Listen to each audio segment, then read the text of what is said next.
Started today taping your show here in our town, but already there's a 7-month waiting list.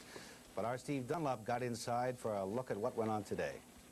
Hello, everybody. It's my pleasure to greet you on this, the first day of our broadcasts from New York City.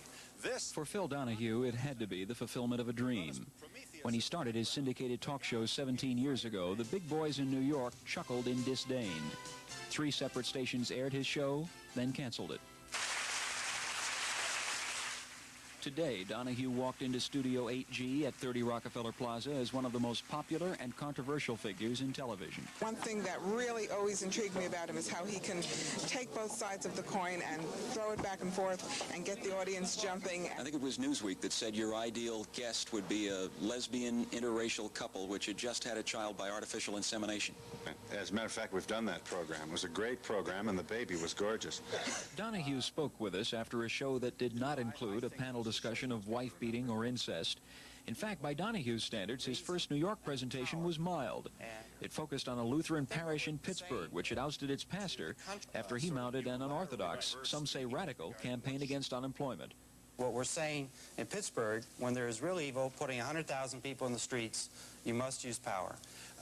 But you've put dead fish in safety deposit boxes? Correct. At the Mellon Bank. Mm-hmm. You've also poured skunk oil right. at various locations. You say right. You're nodding with pride and a little bit of a smile. Are you proud of that action? Well, you raised the issue of tactics. We might as well get right into it if you'd like. Sure.